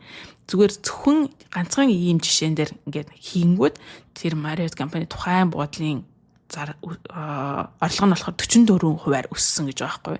Им жоохон тооны өөрчлөлт байна шүү дээ, тий. Нэг анзаарахдаггүй юм шиг болгож. За тэгээд түүнээс гадна 1980-ад оноос хойшоо болохоор түрүүнд бас болроо дурджсэн үнийн төгс үнийг одоо үнийн тийм системийг оруулж ирсэн байгаа. За тэгээд ганцаараа одоо гэр бүл болон ганцаараа бодолж байгаа тэр хүмүүсийг захиалгын нөхөд нь болохоор тэр үнийн систем нь ажилтдаг байсан. Харин группээр буюу олуулаа нэгэнтээ ингээд баг хамт олноороо захиалга өгөх нь болохоор тэр систем нь ажилтдаг байсан байгаа. За тэгээд тийм системийг шинээр оруулж ирээд олуулаа захиалга өгөх тэрт нь бас үнийг нь бас тухайн үеийнх нь ингээд эрэлт нийлүүлэлтэнд тааруулдаг тийм системийг оруулж ирэнгүүт тухайн үедээ бас жилийн бараг 100 сая долларын ашиг нэмэгдсэн гэж байгаа юм. За тэгэхээр оптимизац гэдэг болохоор өдөр тутмын амьдралд, ялангуяа компани амьдралд, ялангуяа одоо жишээлбэл бүр ингээд жижигхэн дэлгүүр мэлгэр байсан ч гэсэн ингээд хэрэглэх боломжтой юм шиг харагдаж байгаа юм л да оны олон жишээнүүдээс харахаар. Тэгэхээр нэг их юм хийхгүй юм шиг нээсээ жохон зүйлүүдийг өөрчлөөд ямар зүйлүүдийг сайжруулах түрүүнд дурджсэн хөрөнгө гэдэг зүйлийг тодорхойлсон шүү дээ, Юу ч ямар ч зүйл болохоор таны цаг, тэнд ажиллаж байгаа хүмүүсийн одоо дараалалч гэдэг юм уу эдгээр зүйлүүд нь бас тухайн тэр компани орлогыг ихсгэх боломжтой тэр хөрөнгүүд нэг болчихж байгаа. Тэгэхээр энэ дээр оновчлыг ашиглах бүрэн боломжтой маа гэдгийг нь болохоор хэлж байгаа. Ялангуяа энэ хамгийн сүүлийн одоо энэ бүлгийн төгсгөлд нь хэлэхэд ялангуяа нарийн төвөгтэй, давтамж өндөртэй тийм шийдвэрүүд дээр болохоор оновчлыг маш ашиглах нь зүйтэй. Тэгэх юм бол улам илүү сайн тухайн хөрөнгөөсөө гаргаж авах таны орлого бол хамаагүй их нэмэгдэнэ гэж байгаа. Гэтэ ингээд кейсээс ингээд харангуйд болохоор нэлээ их маш хэрэгтэй del хүмүүс баг бүх компаниуд ашиглаж байгаа юм шүү гэдэг тийм юм бэж магадгүй. Гэтэ ингээд бүрэн оновчлол гэдэг зүйлийг нь болохоор зөв утгаар нь ашиглаж байгаа тийм кейс бас нэлээд цөөхөн байдаг юм байна гэж энэ номон дээр дурдсан байна. За тэгээд одоо хоёр дахь бүлэг рүүгээ орё гэж бодож байна. За тэгээд энэхүү 2 дугаар хэсэг маань болохоор ерөөдөө оновчлыг хэрхэн нэвтрүүлэх боломжтой вэ гэдэг талаас нь хараад явна. Яг тэгээд амьдрал дээр хэрхэн нэвтрүүлэх боломжтой вэ гэдгийг нь яриад явъя. За нөгөө нэг ерөөхдөө сая зөндөө гоё жишээнүүдийг бүгдээрээ яг ямар байдлаар өмнө нь оновчлыг ашиглаж исэн бэ гэдэг хэсэг дээр нэлээд олон түүхийг харлаа, жишээнүүдийг харлаа. Одоо болохоор яг бид нар одоо яг шууд энийг хэрэгжүүлэхэд юу хэрэгтэй вэ? Яах ёстой вэ? Ямар алхмаар явах ёстой вэ гэдгийг ерөөхдөө энэ дараагийн хэсэгт маань гарч ирж байгаа. 4-р бүлэгтэр бол амлалт ба бодит байдал гэдэг хэсэг байгаа. Тэгэхээр бид нар одоо энэ дээр яг нэг жишээ аваад амлалт ба бодит байдал хоёр маань яг ямар байгаа юм бэ гэдгийг нь тайлбарлсан жишээгээр би энийг тайлбарлая. Тэгэхээр одоо ингээд нэг цаг агарын урьдчилсан мэдээ гарч ирээд маш хүчтэй шуурга болноо гэд ингээд ороод ирлээ гэж бодъё Тэнгүүд бүх хүмүүс яадаг вэ гэхээр хоол хүнсээ ингээд базааж авах гээд хотоороо дүүрэн ингээд овоороод хоол хүнсээ ингээд авах гээд дэлгүүрээр ингээд бужигнаад эхэлдэг шүү дээ. За мэдээж нөгөө газ бушуухан шиг нөгөө касн дээр очиод юмнуудаа уншуулад тэгээд бараануудаа аваад явахын тулд эхлээд ингээд бодохдоо хүн бол харж байгаа. За энэ касныхаа аль дараалал дээр зогсох уу гэдгийг сонгодог. Сонгохдоо болохоор ер нь бол нэг газар очил зогссон чинь миний дараалал ер нь хамгийн удаан байгаад байгаа юм шиг юм мэдрэмж төрөөд идэг. Тэгэхэд одоо энэ дээр болохоор одоо асууж байгаа асуулт нь болохоор ер нь бол бид нэр энэ кассыгаа оновчтой байлгаж болохгүй мүү? Энэ дарааллыг яагаад оновчтой удирдах арга байхгүй мүү гэдэг цөмөр асуултыг ярилцъя л да Тэгэхээр оновчлагчид гэх юм уу? Оновчлолын хүмүүс бол энэ дээр бол бүхэл бүтэн онол байдаг. Энэ queuing theory буюу нийтийн үйлчилгээний онол гэж байдаг. За тэгэхээр энэ одоо аль хэдийн хэрэглээний математик дээр онол нь гараад ирсэн. Ингээд оновчтой шийдвэр нь юу вэ гэдэг нь бол мэдэгдсэн салбар байгаа даа. Тийм ээ. Тэгэхээр одоо энэ дээр одоо цөмөрөө жишээгээ цаашаа авъя л да. 3 кастаа ингээд дэлгүүр байлаа гэж бодъё. Жижигхэн дэлгүүр нөгөө зарим үйлчлэгчдүүд нь бол касс руу ингээд ойрхон ирнэ. Заримдаа жоохон урт хугацаатай дундуур нь хугацаа урт ирнэ Гэхдээ яг энэ шуурга болж байгаа үед бол ингээд дэлгүүр нь ачаалттай байна гэж үзье. Тэгээд үйлчлэгчид бол касс руу ингээд дунджаар 2 минутын хооронд ингээд хурц ирээд байна гэж бодъё л да. Тэгхийн бол ер нь бол хүмүүс ингээд хамгийн цөөн кассыгаа сонголтоо хийснийхаа дараа л тэрэн дээрээ ингээд очрлсоор байгаа л гараа явж ийн гэж одоо бодъё тий. Ингээ яг математик одоо загварлуу бид нар буулгаж эхэлж байгаа гэсэн үг.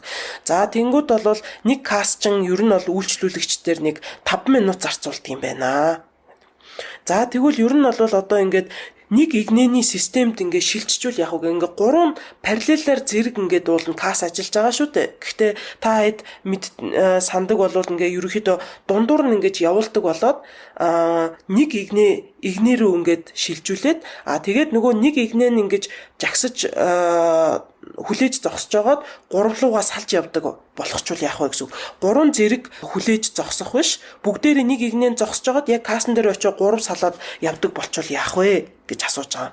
Тэгэнгүүт математикаар бол аль хэдийн энийг нь бол гаргацсан. Ерөөсө үйлчлүүлэгчдэд дунджаар 1 минут 15 секунд хэмнэ. Хэрвээ нэг игнэний системд шилжих юм бол гэд гаргаад ирсэн байгаа даа. Дэлгүүрийн эзний одоо өнцгөөс ингээ харах юм бол нэг игнэний системд шилжих юм бол кассын бүтээмж 23%-аар нэмэгдүүлэх үр дүнтэй шийдэл байна гэдэг нь онлын хувьд бол ингээ гараад ирсэн байгаа даа тий. Ингээхээр ер нь бол яаж ч байсан дэлгүүрийн бүтээмж нь сайжрах юм байна. Үйлчлүүлэгчд нь удаан хүлээхгүй, арай богино хүлээх юм байна. Үйлчилгээний чанар сайжруулах юм байна гэх ингээд бодит үр дүн байгаад байгаа тий. Бид нар одоо энэ 1 минут 15 секундээр үнэхээр ингээд хурдан болно гэдгийг ингээд гаргаад ирчихэж байгаа ч гэсэн энийг яагаад бид нар одоо бодит амьдрал дээр бүх дэлгүүрүүд энийг авч ашиглахгүй байгаа юм бэ гэдэг ерөөхдөө асуулт бас гарч ирж байгаа. Тийм ээ.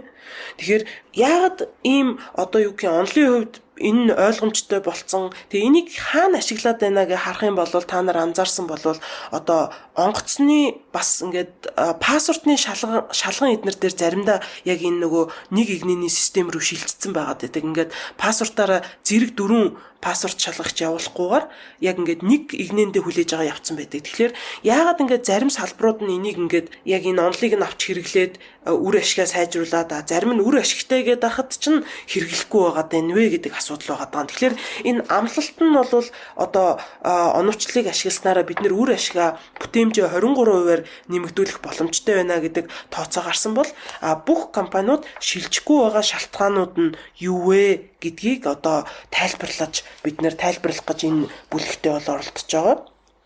За тэгэнгүүт ер нь бол энэ дээр бол би энийг нэлээд товчлоод ерөөхдөө хэлэх юм бол оновчлыг одоо ингээд тоохгүй байгаа нь болохоор энэ бол зүгээр тоо байна. Тоо амьдрал хоёр ялгаатай юм а гэд ингээд ер нь бол хайчдаг хүмүүс. Гэтэл зарим газрууд нь болохоор үгүй тоо үнэхээр энэ ихтгэл үнэмшлийн бас асуудал байгаа юм л да. Тоо үнэхээр хэрэгтэй бид нар энэ тоон дээр үндэслэж одоо бодиттой шийд гаргаж чаднаа гэж итгэж байгаа хүмүүсүүд нь илүү одоо энэ хэрэглэн дээрээ авч ашиглах одоо хандлагатай байдаг гэх юм уу. Оновчлагчдын сэтгэлгээ гэдэг нэг юм байгаад байна л да. Тоон дээр л тулгуурлаж одоо ер нь дүн шинжилгээ хий, тэр дүн шинжилгээнд дээрээ шийдлээ гаргадаг гэдэг гаргая гэдэг хандлага тухайн компанийн соёлд байхгүй бол хичнээн онол байгаад илүү ач холбогдолтой гэж хэлээд ч гэсэн энийг яг ингэж нутагшуулж нэвтрүүлэхэд аягүй хүндрэлтэй байдаг гэсэн үг. За тэгээд ерөнхийдөө бол энэ дээрээс юу хэлмээр байна вэ гэхээр оновчлагчид бол одоо оновчлагчид гэдэг нь оновчлыг ашигладаг хүмүүсүүдийг л ерөнхийдөө хэлээд байгаа юм л да. Байнга одоо ер нь бол илүү сайн арга зам нь юу юм, яагаад ийм байдгийг ингээд таамаглалуудыг дэвшээлээд тэрийг шалгаад бүтээлч одоо ийм арга замыг хайж идэг хүмүүсүүд байдаг. Тэгэнгүүт ихэнх нь болохоор уламжлалт арга барилдаа баригдсан гэх юм уу да байх юм бол ижил асуултууданд энэ чинь ойлгомжтой гэдэг нөгөө туршлагаараа ингээд шууд яриад идэг. Туршлагаасаа бид нар өшөө сайжруулад бүтээлчээр шинэлгээр харъя гэх юм бол ингээд олон талын сэтгэлгээнүүд биднэрт шаардаж эхэлж байгаамаа. За тэгээд бас нөгөө талаасаа болохоор одоо ингээд нөгөө хүмүүс бас айцтай байдаг. Одоо ингээд гинт ингээд шийдвэр гаргалтыг дэмжих систем оруулаад ирья гэхэд миний ажлыг авах гэж нууч гэдэг юм уу те. Энийг би ингээд хийснээрээ надад ямар ашигтай вэ гэж боддог ч юм уу, тухайн өөрийнхөө карьераа боддог ч юм уу те. Иймэрхүү асуудлууд нь бол ер нь энэ оновчлалыг нэвтрүүлэхэд саад болж идэг гэхүү дээ. За тэгэхээр энэ нөгөө нэг оновчлон хэдийгээр яг ингээд амжилттай хэрэгжнэ гэдэг амлалт бол амжилттай болох уу үгүй юу гэдэг одоо амлалтын талаар ярьж байгаа гэсэн үг шүү дээ. Амлалт нь бол онлын хувьд бол байж байгаа. Энийг тухайн компани яг яаж хэрэгжүүлж нэвтрүүлж чадж гэнэ вэ гэдгээсээ хамаарат бодит байдал нь ялгаатайгаар гарч ирж болдог. Одоо үр дүн нь бол ялгаатай гарч ирдэг. Энэ оновчлын одоо яг өөрийнх нь онцлогийг ойлгох хэрэгтэй гэсэн үг юм уу та? Яагаад ингэ ялгаатай гарч ирдэг вэ гэхээр одоо ер нь бол ингээд мэдээлэл технологийн төсөл оновчлыг шууд IT-ийн төсөл гэж одоо компаниуд харах гэдэг. Гэтэл энэ нь бол оновчлын одоо юм бүтээлч төслийг унгаах эрсдлийг шууд авчирч өгдөг. Яагаад вэ гэхээр одоо энэ мэдээллийн технологийн ихэнх төслүүд нь бол одоо юу гэх R&D дээр буюу одоо юм судалгаа шинжилгээ хийхээс илүүтэй бизнесийн шаардлага тодорхойлоод тэр бизнесийн шаардлага автоматжуулах технологийн шийдлийг ашиглах дээр илүү төвлөрөөд байдаг. Гэтэл нөгөө нэг оновчлол маань болохоор бизнесийн шаардлагыг мэдээж тодорхойлж ойлгоно. Гэхдээ яг нөгөө нэг шийдэл нь яг юу вэ гэдэг дээр айгүй их судалгаа хөгжүүлэлт орж ирдэг. Одоо оюуны хөдөлмөр айгүй их энэ дээр орж ирдэг гэж хэлж болно. Оновчлын төслүүд чинь одоо ингээд илүү бүтээлч шийдэл гаргаж ирэхийн тулд айгүй их туршилт хийх шаардлага гардаг. Заримдаа тэр туршлага нь одоо туршилт нь буруутах үеж гарч ирнэ, сайжрах үеж гарч ирнэ. Тэгэхээр энэ бол нөгөө тухайн компаниг инновацийг яаж компанид оруулж ирэх вэ гэдэг соёлтой бас айгүйх холбоотой болоод ирчдэг. Тэгээ оновчлын төслийг бол бас ингээд чанар сайжруулалтын төслөөс бас ялгаатай гэж авч үзэх хэрэгтэй. Яг мэдээлэл технологийн одоо тийм төсөл бол бас биш. Нөгөө талаараа бас зүгээр ер нь бол чанар сайжруулалтын төслүүд байдаг л да. Яаж үр бүтээлгүй одоо зардлыг бууруулах уу, доголдолтой бүтээгдэхүүнээ яаж олох уу гэдэг философи юм уу та. Тэгэхээр нөгөө нэг одоо жишээлбэл энэ дээр нэг жишээ авахд бол доголдолтой бүтээгдэхүүнээс үүсэх зардлыг яаж бууруулах вэ гэд авангууд одоо Six Sigma ч юм уу Lean Production эднэр бол ялгааг нь устгах нэгэн жигд байлгаад ингээд бүгднгийн стандартчлаад явъя. Ингээд зүрч хэсгийг арга хэмжээ авъя. Тэгээд хаягдлаа ингээд дахин боловсруулах буцаалтын зардлыг бууруулъя гэж ингэж явдаг бол одоо оновчлолын нэг шийдэл нь юу гэж болох вэ гэхээр ялгааг нь тодорхойлё. Ялгаатай юмд нь ялгаатай шийдлийг бид нар санал болгоё гэдэг ч юм уу. Ондоо үзэл санааны юм үнцэг хандлага хэрэгтэй байдаг гэсэн үг. Тэгэхээр аль болох талаасаа зөвхөн одоо мэдээллийн технологийн стандарт шийдлүүд гэх юм уу? Стандартжуулах эсвэл одоо ингээд чанарын удирдлагын юм философиудаас бас үе юм ялгаатай байдаг тий. За тэгээд ер нь бол биднэрт бол энэ оновчлалыг ингээд ерөөхдөө яг амжилттайгаар нэвтрүүлэхэд саад болж байгаа одоо энэ гол хүчин зүйл нь бол цэвэр соёл сэтгэлгээний асуудлууд байгаа гэж ерөөхдөө үзэж байгаа. Тэгэхээр энэ одоо бүлгийнхаа төгсгөлд нь болохоор оновчлал ер нь танай компани тохирох уу? Яг танай компани байгууллагын соёл нь оновчлалд бэлэн үү? Инновацийг ерөөхдөө ямар хэмжээгээр оруулж байна гэдэг одоо юм асуулт нэлээд юм бодогдуулах хэсгүүд байгаа. Тэгээд энэ юуныхаа төгсгөлийг би дахиад нэг жишээгээр дуусгая гэж бодож байна. Бүлгийнхаа төгсгөлийг нь энэ болохоор үнэн зөв үргэлж хүчтэй байдаггүй гэдэг нэг жишээ байгаа. Энэ яасан бэ гэхээр нэг оновчлалын одоо төсөл дээр ерөнхийдөө кино зохиолуудыг ингээд амжилттай явах уу үгүй юу гэдгийг нь таамагладаг програм хангамж зохиосон байгаа юм л да. Тэгээд тэр нөгөө кино зохиолыг нь хараад ерөөхдөө энэ кино хэр их ашиг олох вэ гэдгийг нь урьдчилан таамагладаг тийм одоо програм хөнгөжүүлсэн. Тэгээд ингээд хоёр менежерийг дагуулад одоо яг ингээд бодит одоо студидтэй уулзгаад очисон байгаа. Тэгэхээр нөгөө менежерүүд нь болохоор нөгөө хүндээ итгээд за одоо энэ үнэхээр энэ програм ажилтгийн байна гэдгийг нь бол нэлийн туршаад үзсэн. Хөрөнгө оруулахад $500 сая хөрөнгө оруулахад билээ ингээд студидтэй уулзсан чинь ер нь бол уулзалтаараа ойлголцож чадаагүй. Тэгэхээр яагаад ойлголцож чадаагүй юм бэ гэд эцэст нь бүр нөгөө програм зохиосон хүн маань бухимдаад хэрвээ манай одоо ингээд програм 50 удаа таамаглаад бүгдээрээ зөв гаргавал та энийг кино хийх шийдвэртэй харгалзаж үзэх үү гэд ууртаагаар асуусан байна. Тэгтэн студийн менежер харгалзаж үзэхгүй. Үнэхээр энэ 50 удаадаа зөв гаргасан байсан ч гэсэн бид нар шийдвэрээ өөрчлөхгүй гэж хариулсан байгаа тань. Тэгэхээр та энэ дээр ер нь бол нөгөө логикийн зөрчлийг нь бас харж байгаа бах. Өөрөөр хэлбэл биднэрт $1 тэрбум алдсан байсан ч хамаагүй шийдвэр гаргах процессыг өөрчлөх нь тэдний хувьд бол асар том эрсдэл гэж харагдаад байгаа гэсэн үг. Бас эргүүлээд хувь хүний одоо карьерийн амбицууд магадгүй манай эхнэрүүд одоо ийм програм ашигладаг болчих юм бол дахиж хизээж үйлчлэгт өргөдөхгүй болчихно гэдэг тийм айдас бас байсан гэж ярьж байгаа. Тэгэхээр нөгөө яг энэ зөв таамаглаад зөв програм байлаа гэд энэ нь бас яг 100% яг амжилтанд хүрэх бол баталгаа биш байгаа. Тэгэхээр тухайн компани энийг нутагшуулж нэвтрүүлэхэд бол нэлээд одоо хүчин чармаалт гаргаж өөрсдийнхөө стратегийн хувьд буулгаж өгөх шаардлага бол гарч ирдэг. Дата анализтэй. Тийм ч учраас одоо энэ том Монголд байж байгаа компаниуд маань ч гэсэн CIO, Chief Information Officer, Chief Technology Officer гэдэг одоо C-level-ийн технологи хариуцсан нэлээд олон захирлуудтай болж ийн гэж би харж байгаа. За энэ бүлэг маань ингээд дуслаа. Дараагийн бүлэг маань бол ерөнхийдөө 5 дугаар бүлэг. Яг яаж оновчлох вэ? Сая бид нар бол амлалт бодит байдал ерөнхийдөө ямар байна вэ гэдэг дээр бол ярилцсан. Гэтэл болохоор энэ дараагийн хэсэг дээр нь болохоор бид нар ер нь яаж бэлдэх ёстой юм бэ? Яг сайн шийдэл гэж юу юм? Одоо төгс шийдэл юм уу? Шилдэг шийдэл гэж яг юу юм бэ гэдэг дээр бол нэлээд олон жишээгээр одоо гаргаж өгсөн байдаг. Тэгэхээр одоо жишээлбэл шийдвэр гаргалтыг цөмөрө Макдоналдс дээрээ дахиад эргээд харъя л та. Ер нь шийдвэр гаргалт бол маш их уялдаа холбоотой байдаг. Одоо би ингээд жишээлбэл Макдоналдсын автомашинаас ингээд нөгөө автомашинаар үйлчлүүлдэг хэсгийн багтаамжийг өргөтгчөөд төмс шарах одоо төхөөрөмжөө дагаж нэмэгдүүлэхгүй байх юм бол шарсан төмс авахаар машинууд урт дараалал үүснэ тий. Нөгөө талаас ингээд харангууд бас олон ингээд Японд одоо жишээлбэл 3,000 Макдоналдс тухайн үед байж илаа гэж бодоход тэд нэр бүгдээрээ зохион байгуулалт өөр тохиргоонуудыг бас шаардна. Нэг ресторанд л ашиг авчирж байгаа гэдэг нь болохоор бусад ресторануудад бас ашиг авчирна гэсэн баталгаа бол бас биш. Тэгээ ганцхан олон оролцогч талуудтай байдаг. Одоо ингээд энэ оновчлолын төслүүд маань ганцхан одоо үйлчлүүлэгчийнхаа сэтгэл ханамжийг сайжруулах гэдэг бас зорж болохгүй. Тэрнийхээ хажуугаар бид нэр үйлчлүүлэгчийн сэтгэл ханамжаас гадна ажилтнуудын сэтгэл ханамж, ашиг орлого, ер нь ирээдүйдээ одоо энэ компани тэлэх боломж бүрдүүлж, ер нь бүгднийг ингээд тэнцвэржүүлэх шаардлага бол гарч ирдэг оновчлолын төслөөр. Тэгээд энэ оновчлолыг яг хамгийн анх одоо Японы жишээн дээр болохоор Японд бол одоо хөрөнгө оруулалтын баг нь менежерүүдтэйгээ франчайзийнхаа төлөөлөлтөөгөө үйл ажиллагааны мэрэгчлэтнүүдийн баг ингэж хилэлцэж одоо хаана одоо хөрөнгө оруулж хаана шинэ салбараа нээх үү гэдгийг ярилцдаг байсан. Тэгэл маш олон орондоо байр суурьтай хүмүүс оролцож ирчээл ингээл олон талын ялгаатай ашиг сонирхолтой дундаа ингээд ширүү маргаан өрнөөл шийдвэр гаргалт маш удаан байдаг байсан.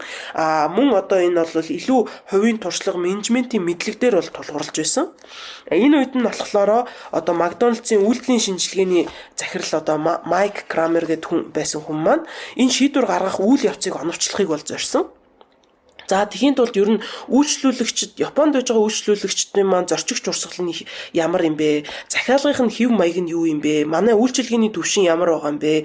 Ажилтнуудын хандлага ерөөхдөө ямар байна гэд ингээд нэг сарын ингээд бүр зөвхөн судалгаа хийсэн байгаа.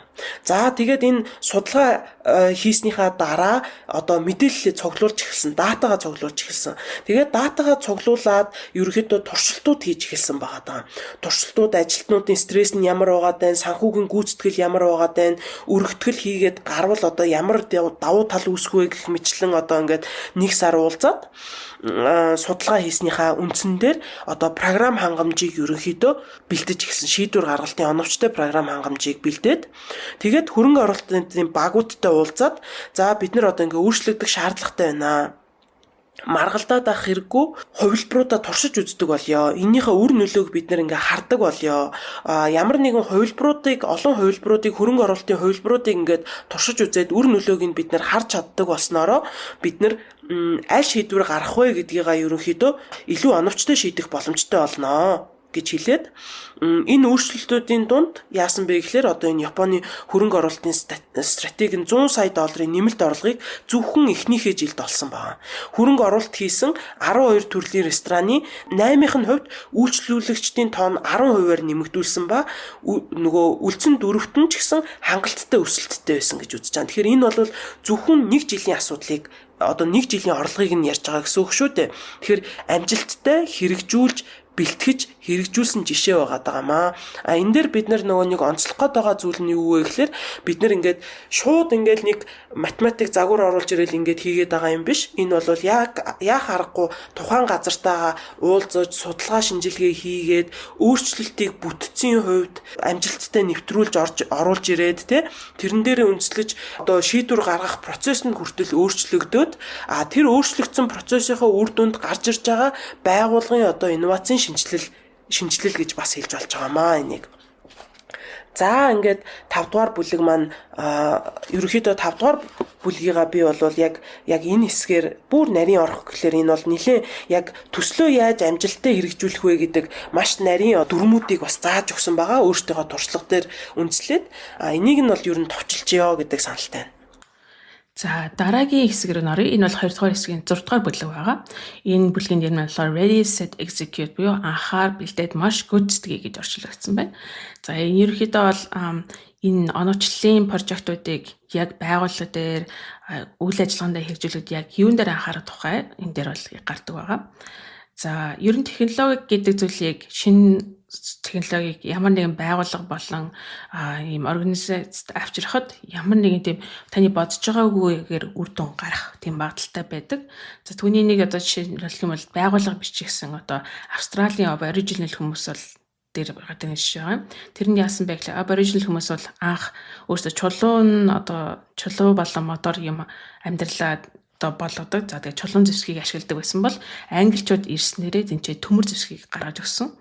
Гэтэл тэнд юу болсон бэ гэхээр англичуудын үдчихсэн болохоор амьдралыг сайжруулна гэж бодсон боловч тэрхүү чулуун зэвсгийг ашиглаж байсан Aboriginal омгийнхан боловсоо эрэгтэй хүмүүс тэр чулуун зэвсгийг ашиглаад гэр бүлдээ тижээх одоо хоолонд олж ирэх гэдэг зүйлээ хийдэг гэсэн бол төмөр зэвсгийг оруулаад ирсэн чинь эмэгтэй хүмүүс ч хийх боломжтой болоод эрэгтэй хүмүүс өөрөөгөө үнц нь алдаж ихсэн юм байна. Гэт ямар нэгэн технологи танилцуулаад ингээд сайнаар үр дүн гарах болов гэж бодож байгаа боловч тань бас өөр таны бодож байгаагүй тийм өөрчлөлтүүд байх магадaltaй байдаг учраас тэрэн дээр бас анхаарах хэрэгтэй гэж байна. За тэгвэл энэ оновчлалын прожектыг оруулж ирэхдээ 6 зүйлийг анхаарах хэрэгтэй гэж бичсэн байна. За тэгээ энэ нэгдүгээрт нь болохоор мэдээж энэ оновчлалын прожектыг компани болон байгууллагад оруулахдаа ямар нэгэн бизнесийн тэр яг асуудал байгаа зүйл дээр анхаарах хэрэгтэй. Тэрнээс биш OBS-тэй бид нэр зүгээр оновчлалыг л оруулах хэрэгтэй гэж гівгэнд одоо асуудал хайх биш байгаа асуудал дээр түүнийг заавал ажиллах хэрэгтэй. За нөгөө нэг зүйл нь болохоор оновчлал гэдэг зүйл болохоор ерөөхдөө урт хугацаанд хэрэгжүүлдэг багаар сайжруулдаг зүйл учраас тийм гинтийн маргааш гівгэнд өөрчлөлт авчрах гэдэг тийм зүйл дээр бол ашиглахгүй байхыг зөвлөж байгаа юм. За түрүүнд хэлсэн хамгийн анхны жишээнд гарч ирсэн таны бодоогүй тийм өөрчлөлтүүдийг бас компани болон байгууллагад авчрах боломжтой. Тэр нь бол дотоод өөрчлөлттэй байж болно, жишээлбэл таны байгууллагын одоо бизнес процесс явж явдаг систем тэгээд соёл дотоод компани соёл гихцээ бас өөрчлөх боломжтой.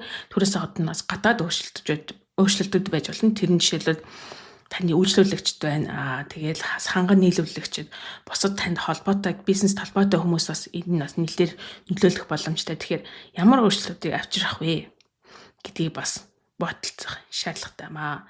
За тэгээд энэ оптимизацийн өөрчлөлтийг ингэж одоо оновчлалын шинэ прожектыг байгууллагад авчрангууд бас тэнцээ байгууллагын соёлын хувьд бас нэлээд өөрчлөх хандлагатай байдаг учраас за тэрнээс гадна энэ хүн гэдэг зүйл маань болохоор компьютер гэдэг гівгэн зүйл ороод ирэхээр хүмүүс ихвчлэн тэр технологиос хандлагатай байдаг. Учир нь юм бол энэ технологи одоо миний ажлыг авчрах үед ч гэдэг юм уу те гэх мэт технофобия гэж байна те ажлаа алдах гэдэг зүйлс хандлагатай байдаг. Энэ дээр бол зүгээр ойлгох хэрэгтэй. Энэ орж иж байгаа оновчлалын прожект гэдэг нь болохоор ерөөхдөө одоо байгаа тухайн ажиллаж байгаа ажилтныг илүү үр дүнтэй ажиллахад туслах зүйл юм а гэдгийг нь ойлгох хэрэгтэй байна. За тэгээд мөн дараагийн нийт бол хин хаана одоо яагаад энэ оновчлалын энэ софтвер программыг хэрэгжилж байна вэ гэдгийг бас маш хянаад тэгээд тэр нь болохоор зөв хэрэглээг нь хангах хэрэгтэй. Мөн хамгийн сүүлд нь болохоор энэ хэрэгжилж байгаа хэрэглэгчд буюу одоо компани ажилчид байгууллагын гишүүд нь болохоор тэр хэрэгэлсэн зүйлдээ ямар үр дүн авчирж байгааг нь болохоор ерөөдөө хэлж яхах хэрэгтэй. За тэгээд ямар үр дүн авчрахын төлөө энийг оруулсан бэ? За өөрөөр хэлбэл өөрөө чинь зорилго нь тодорхой байгаад түүнийг хэмжүүр нь бас тодорхой хэрэгтэй гэж байгаа юм. За тэгээд эдгээр оновчлын прожектыг оруулж ирэхэд болохоор ерөөдөө шуурхай үр дүнг болохоор богино хугацаанд ер нь ихний ээлж авчрах нь маш чухал байдаг. Гэтэл эдгээр зүйлүүд дээр бас хэрэгжүүлэхэд бас нэлээд хэд хэдэн саад доторууд гардаг нь бол яхаараагүй үнэн. Гэхдээ жишээлбэл мэрэгжлийн хүмүүс ихэнхдээ энэ хүү цоошин прожектыг ингээд софтверыг авчирангууд хөвчлөндөө итгэхгүй байх хандлагатай байдаг. Энэ угаасаа бүтэхгүй. Бид нар бол маш олон зүйлийг хойтон талаас нь харж хийж байгаа. Гэх мэтчлэн нөгөө талаас нь харах бас магадaltaй байдаг. За түүнийг бас зөвөр ойлгох Түүний тулд болохоор яхаарахгүй энэ прожектын гол зорилго нь юу юм бэ гэдгийг тэр багаараа ойлгох гэж байгаа юм. За үүнээс гадна энэхүү шинэ прожект оновчлын прожектыг компанид байгууллага дотор авчрахтаа түүнийг бол дэмжих тэр багийг бүрдүүлэх хэрэгтэй. Өөрөөр хэлбэл шинэ юм зүйлийг сурах түүнийг байгууллагын үйл ажиллагааг улам үр ашигтай болгоё гэж бодож байгаа тэтгэр багийг бүрдүүлээд түүн дээрээсээ эхлэж жижигээр энэ оновчлын аргуудыг энэ дээр хэрэглээд явах хэрэгтэй. Бас нэг харах зүйтэй зүйл нь болохоор илт хот байдлыг маш сайн хангах. Тухайлбал оновчлол гэж хэлэнгүүт айгүйх математикийн хангалттай юм шиг санагдаад тэгээд онд оролцож байгаа бүх хүмүүс математик заах юм шиг санагдчих магадгүй. Тэр биш тэгээд зөвхөн болгон заавал тэр математик хойно ямар томьёо хэрэглэж байгааг мэдэх албагүй. Тэрний оронд харин ямар логик хэрэглэгдэж байгаа, ямар дата, ямар өгөгдөл хэрэглэгдэж байгаа. Тэгээд түүнээс нь болоод ямар тэр өгөгдлийг ашиглаад ямар calculation хийгээд тэгээд энэ үр дүн гаргаж ирсэн бэ гэдгийг ойлгуулж хүмүүст хэлэх хэрэгтэй. Тэгсэн дээрээ нэг хин ажилтсан байж удаа л энэ үнийг гаргалаа гэдгсэн чинь дарахдаа тэг тайлбартай яагаад ийм үнэтэй гаргасан тэр хүн чинь өөрөө компьютер л тэгсэн штэ гэж хэлхийн оронд харьяасгаар яагаад энэ үн гаргасан гэдэг логик ойлгож явах юм бол өөрийнх нь ажилд ч гэсэн айгүй амар тэг багийнхантайгаа тайлбарлах ч гэсэн амар байдаг.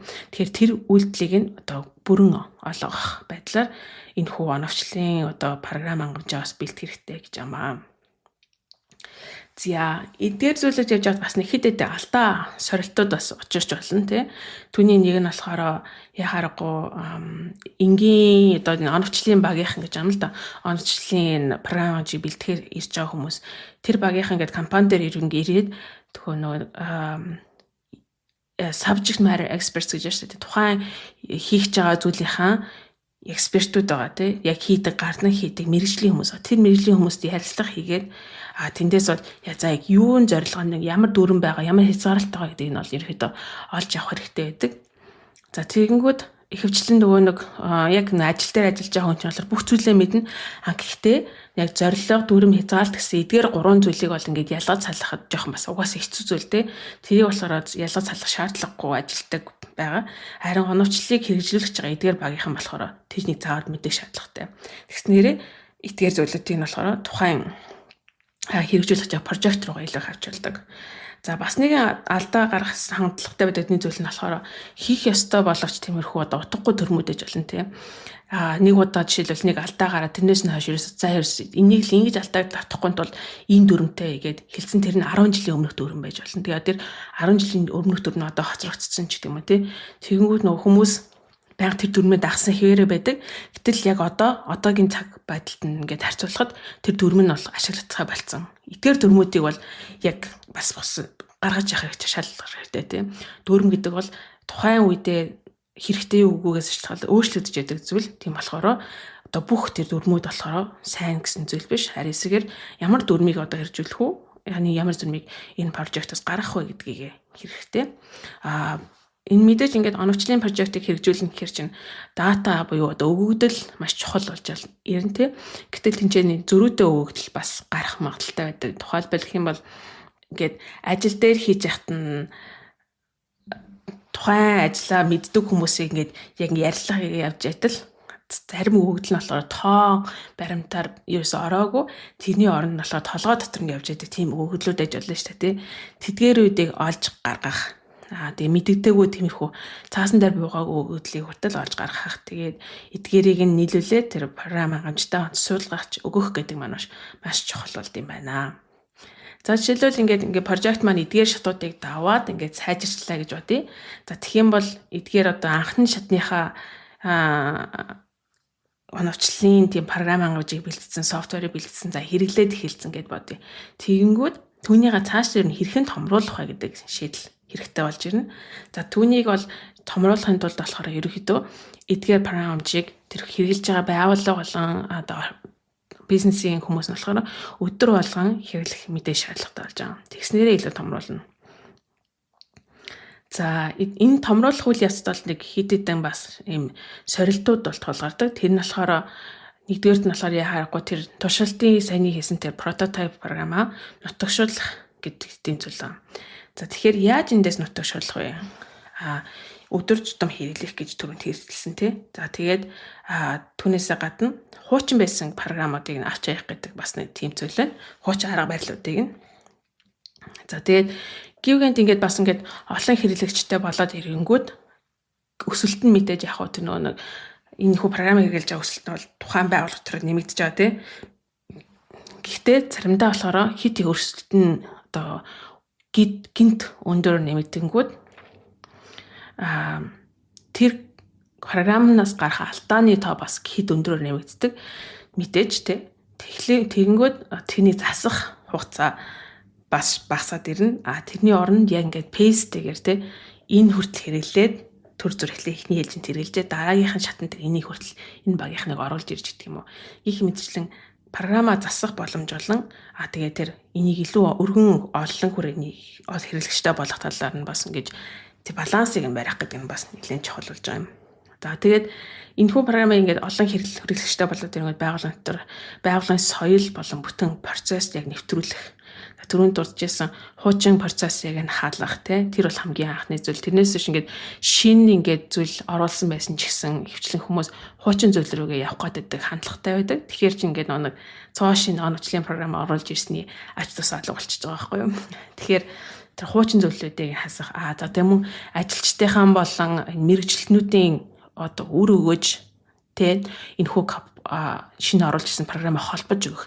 Жишээлбэл одоо Marriott холбоо тэр сүлжээ дэлгүүрээ сүлжээ хотелүүдийн жишээн дээр харахад эдний sales хийдэг хүмүүс нь болохоор энэ sales програмыг оновчлын програмыг ашиглангууд өөрсдийнх нь хийсэн худалдааны тэр нийт үр дүн нэмэгдээд эхэлсэн. Тэгэнгүүт мэдээж угаасаа нөгөө нэг үр дүн нэмэгдэнэ гэдэг чинь sales хүмүүсийн өөрсдөө цалинтай холбоотой учраас за энэ програмыг хэрэглэсэн зүйл дээр юм байна гэж бодоод улам тэр програмыг өөрсдөө сайн дураараа илүү ихээр хэрэглэдэг болох жишээтэй.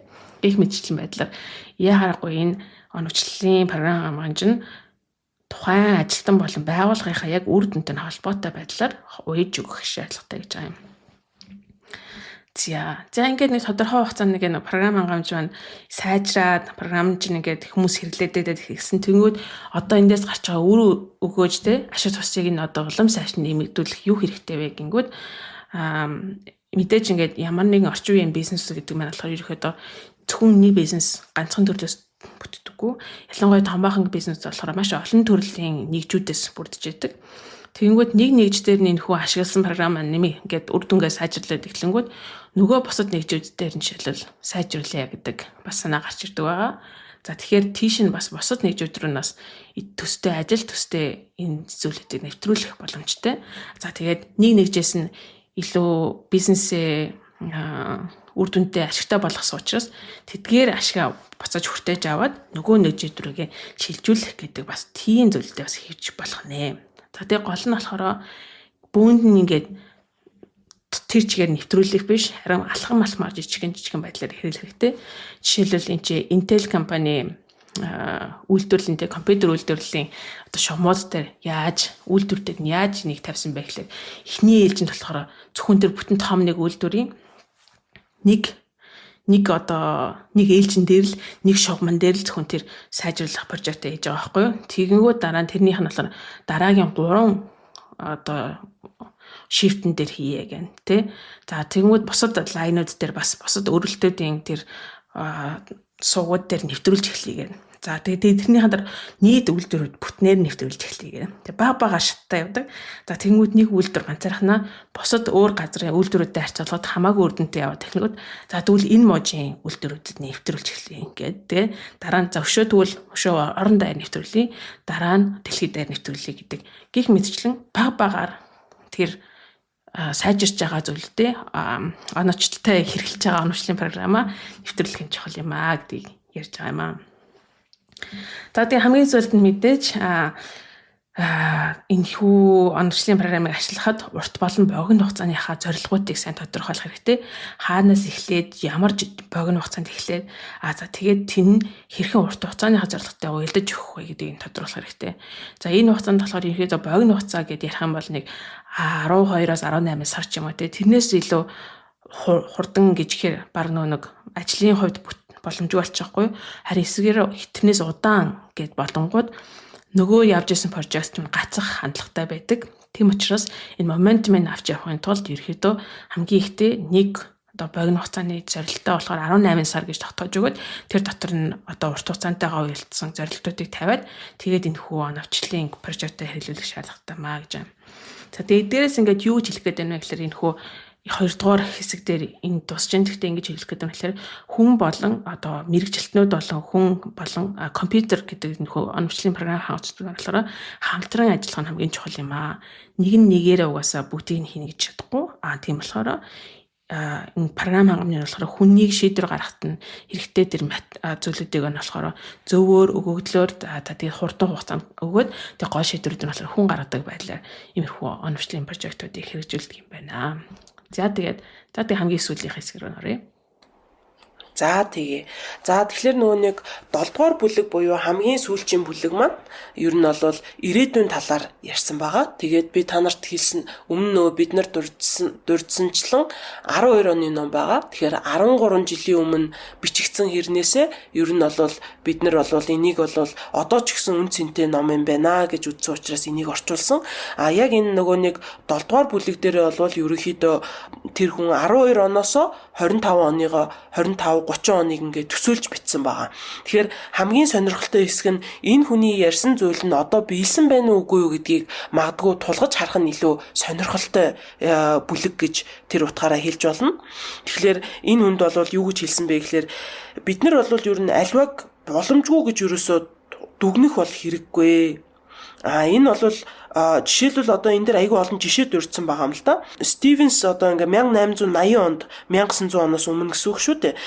Технологийн одоо бүр хүрээлэнгийнх нь ерөнхийлөгч нь цахилгаан гэрлийн талаар ярихад энэ бол угаасаа боломжгүй гарцаагүй бүтлгүүтэл гэж зарласан байдаг.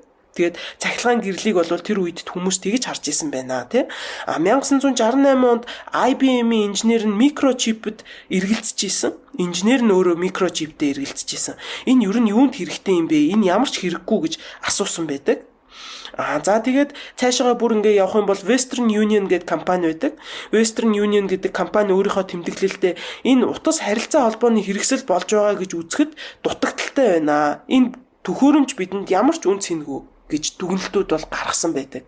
Тэгэхээр нөгөө хамгийн сүүлд бид нэр ирээдүгөө хараад ирээдүйд ер нь оновчлоод ямар болох вэ гэж харахаасаа өмнө бид нэр байнга ийм одоо өгөөсгцэн инновац дээр бол өгөөсгөлтэй тулгарна. Энэ тулгарж байгаа юмнууд асуудлуудыгаа бол одоо бид нэр таамагладаг, тэрийг тааварладаг, хүлээгддэг байх ёстой гэж үзэж байгаа. Ирээдүйн хэлбэр чиг хандлагыгаа бид нар ер нь бодоод өөрийнхөө хүлээлт хүссэн үр дүнгээ бид нар бий болгох гэж тэрний төлөвлөгөө гаргаад явж явах юм бол ер нь бол бас бүр гинтийн одоо тийм магадлалууд нь багаснаа гэж хэлээд байгаа. Ерөнхийдөө бид нар өөрсдөө оролцож ирээдүгөө бүтээдэг учраас энэ бүлэг дээр бид нар илүү оновчтой ирээдүг бүтээхийн тулд бид нар юу хийх боломжтой вэ гэдэг талаар бол нэлээд ярьсан байдаг. Тэгэхээр энэ үнийг би яг энэ хэсгийг нь бол ерөнхийдөө өөрийнхөө жоохон саналыг оруулаад бас хэлчихье гэж бодож байна. Тэгэхээр энэ дээр бол нэлээд биднэрт тулгарч байгаа том асуудал ядуурл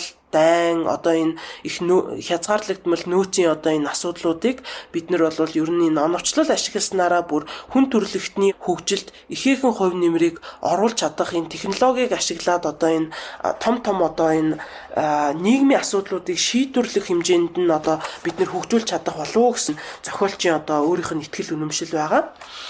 Би бол хувийнхаа зүгээс юу гэж харж байна вэ гэхээр ер нь бол нөгөө AI-ийн үе гэдээ ярьсан байгаа. Аль хэдийн 12 оноос хойш одоо 25 он хүртэл AI маш их одоо хүчтэй орж ирээд AI яг юу хийгээд байгаа юм бэ гэд асуух юм бол нөгөө би 2 дугаар бүлэгтээ ярьж исэн магадлал ирээдүг таамагладаг болсон гэж хэлж байгаа. AI-г бол generative AI ашиглаад ерөнхийдөө соёл одоо таамаглах боломжгүй гэж боддог, ямар нэгэн тоон утганд буулгах боломжгүй гэж хүмүүсийн хардаг одоо ирээдүйн соёл гэдэг ч юм уу те урлагч гэдэг юм ингээ ямар ч математиктэй холбоогүй барьцгүй гэж боддог байсан зүйлүүдийг generative AI ашиглаад тоон утгад буулгах боломжтой болж байгаа нь бол энэ бол дараагийн том хувьсгал гэж харж байгаа. Тэгэхээр бид нэр ирээдүг бол мэдээж харж болж чадахгүй бүх загварууд бол ажилтдаг загвар гэж бол 100% ажилтдаг загвар гэж бол байхгүй.